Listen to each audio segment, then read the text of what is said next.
Realme 11 5G। তো Realme 11 4G শুনেছেন, Realme 11 5G এখন পর্যন্ত আসবে কিনা এরকম কোনো খবর পাওয়া যায়নি। তো ইতিমধ্যে কিন্তু খুব মানে এই খবরটা ছড়িয়ে পড়েছে যে Realme 11 5G এই ফোনটা খুব শীঘ্রই বাংলাদেশ মার্কেটে আসতে চলছে এবং অফিসিয়ালি আসবে, যার প্রাইসটা থাকছে একটি ইন্টারেস্টিং প্রাইস এবং ইন্টারেস্টিং কিছু ফিচার্স নিয়ে আসতে চলেছে, যেটা ভালো আপনার একটা ভালো একটা স্মার্টফোন হতে চলছে। আপনাদের সবার পছন্দের তালিকার একটা জাতীয় স্মার্টফোন হতে পারে রিয়েলমি আপনার রিয়েলমি 11 5G। রিয়েলমি 11 5G এই ফোনটার প্রাইসটা থাকতে পারে আনুমানিক ধারণা করা হয়েছে যেটা 25-26 হাজার টাকা বাজেট সেগমেন্টের ভিতরে, আপনারা 22-25 হাজার টাকা বাজেট সেগমেন্টের ভিতরে এই ফোনটা ঘোরাফেরা করবে। তো এই বাজেট সেগমেন্টে কিন্তু রিয়েলমির অনেকগুলো ফোন আছে, তা থাকা সত্ত্বেও রিয়েলমি নাম্বার সিরিজের ফোন একটি তো এই বাজেট সেগমেন্টে থাকবেই। তো রিয়েলমি 11 5G এই ফোনটা কিন্তু ওই বাজেটের আশেপাশে এই ফোনটা থাকবে এবং যার প্রায় আপনার যার স্পেসিফিকেশনে থাকছে খুব সুন্দর সুন্দর ফিচার্স, যেগুলো আপনাদের আমি ধারণা দিচ্ছি। তো চলুন দেখে নেওয়া যাক। তো আশা করি আপনারা সবাই অনেক অনেক ভালো আছেন। আর আজকে কিন্তু আপনাদের সামনে নিয়ে এসেছি রিয়েলমি 11 5G এই ফোনটার আপনার ফুল রিভিউ। তো চলুন দেখে নেওয়া যাক যে এই ফোনটা কী কী থাকছে। এই ফোনটা থাকছে আপনার 8.1 মিলিমিটার থিকনেস এবং রিয়েলমি নাম্বার সিরিজের মতন দেখতে, তবে এটার ক্যামেরা বাম্পটা একটু এক সাইডে, আর রিয়েলমি নাম্বার সিরিজের ক্যামেরা বাম্পগুলো একদম মাঝ বরাবর, এটা এক সাইডে, কিন্তু ডুয়েল ক্যামেরা সেন্সর থাকছে ব্যাক সাইডে। এছাড়াও ফ্ল্যাশ লাইট থাকছে একটি ক্যামেরা হাউজিং এর ভিতরে, সেম হাউজিং থাকছে বাট সার্কেলটা একটু পাশে। এছাড়াও 90 গ্রাম 190 গ্রাম ওজন থাকছে। আপনার গরিলা গ্লাসের ফ্রন্ট প্রোটেকশন থাকছে এবং ব্যাক সাইডেও গ্লাসের প্রোটেকশন থাকছে। এছাড়াও ডুয়েল সিম কার্ডের স্লট, স্ট্যান্ড বাই মেমোরি কার্ডের স্লটও থাকছে। এছাড়াও IPS LCD টাচ স্ক্রিন, যেটা 16 এম কালার্সের একটি ডিসপ্লে, যার সাইজ আছে 6.72 ইঞ্চির একটি ডিসপ্লে, যেটা আপনার 680 নিটস পিক ব্রাইটনেসের একটি ডিসপ্লে, যেটা 86.6% স্ক্রিন টু বডি রেশিওর 1000x2400 পিক্সেল এবং কোরেস্টুনা অ্যাসপেক্ট রেশিও 392 পিপিএ ডেন্সিটির একটি ডিসপ্লে, যেটা থাকছে 120 হার্টজ রিফ্রেশ রেট এবং 550 নিটস টাইপ ব্রাইটনেস এবং 680 নিটস HBM ব্রাইটনেস সাপোর্ট থাকছে। তো এই ডিসপ্লেটা কিন্তু এই বাজেট সেগমেন্টে আমি বলবো যে বেশ সেরা ডিসপ্লে।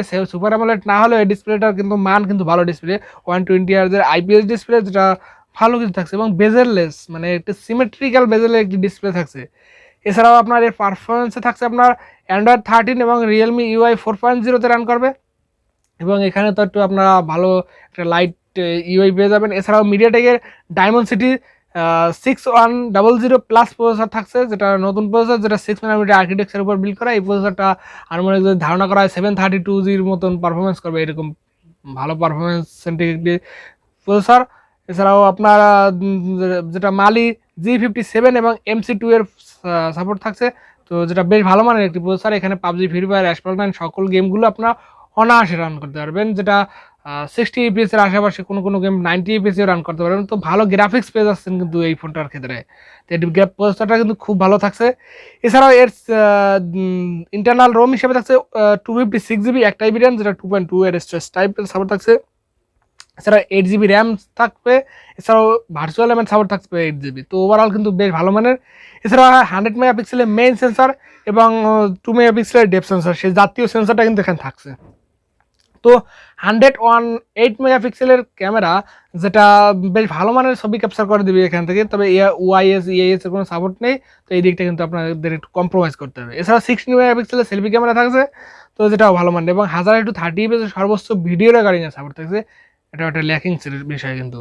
এছাড়াও ডুয়েল স্টোরেজ স্পিকার সাপোর্ট থাকছে, লাউড স্পিকার সাপোর্ট পেয়ে যাবেন, 3 ইঞ্চি জ্যাকের সাপোর্ট পেয়ে যাবেন, ব্লুটুথ 5.2, ওয়াইফাই 6 এর supported, dual band hotspot supported, NFC FM radio support থাকছে না, USB type C port OTG support থাকছে, সাইড মাউন্টেড ফিঙ্গারপ্রিন্ট সেন্সর থাকছে, gyroscope sensor, proximity sensor, compass sensor, সকল ধরনের সেন্সরে আপনারা অ্যান্ডাবেল পেয়ে যাবেন এখানে, এবং লিথিয়াম পলিমার নন রিমুভেবল একটি 5000 mAh ব্যাটারি, আর যার সাথে থাকছে 67 ওয়াটের একটি ফাস্ট চার্জার, যেটা দিয়ে আপনার 35 মিনিটের ভিতরে এই ফোনটা ফুল চার্জ করে দেবে, 35 থেকে 37.5 মিনিটের ভিতরে ফুল চার্জ করে দেবে এই ফোনটা। এবং কালার হিসেবে থাকছে ব্ল্যাক এবং গোল্ড, দুইটা কালার ভেরিয়েন্টে থাকবে। তো এই ফোনটার যদি দেখেন যে সকল ভালো বিষয় দেখলেন এবং এই ফোনটার ল্যাকিংস কোন কোন জায়গায়, তো এটা যদি আমি ধরি যে এই ডিসপ্লেটা যদি সুপার আমোলেড ডিসপ্লে হতো তাহলে কিন্তু খুবই ভালো হতো। এছাড়াও পিক ব্রাইটনেসটা একটু বেশি দরকার ছিল, তো যেটা আছে ভালো পিক ব্রাইটনেস। এছাড়াও আপনার এর প্রসেসরটা ভালো আছে, তবে এখানে 4K ভিডিও রেকর্ডিং সাপোর্ট করে না, মানে ক্যামেরাতে 4K ভিডিও রেকর্ডিং সাপোর্ট করে না, তো এইটা ল্যাকিংসের জায়গায়। এবং র্যাম রম ভেরিয়েন্টটা কিন্তু যথেষ্ট ভালো পারেন, এটা নিয়ে কোনো ধরনের কোনো কমপ্লেন করা যায় না। তবে 100 মেগাপিক্সেল ক্যামেরা ঠিক আছে, কিন্তু ভিডিওর ক্ষেত্রে কিন্তু একটু কম্প্রোমাইজ করতে হবে, 1000:30 fps, তো এটা কিন্তু কম্প্রোমাইজ করতেই হবে আপনার। এছাড়াও বাদবাকি ফিচার্সগুলো অসাধারণ, আপনারা কিন্তু অনায়াসে এই ফোনটা পারচেজ করতে পারেন যদি পেয়ে যান 22-25 হাজার টাকার ভিতরে। তো আশা করি কেমন লাগলো অবশ্যই কমেন্ট করে জানাবে, এবং ভিডিওটা মানে ফুল যদি দেখে থাকেন তাহলে অবশ্যই সাবস্ক্রাইব করে পাশে থাকবেন নেক্সট ভিডিও দেখার জন্য। তো সবাই ভালো থাকবেন, সুস্থ থাকবেন, দেখা হচ্ছে নেক্সট ভিডিও।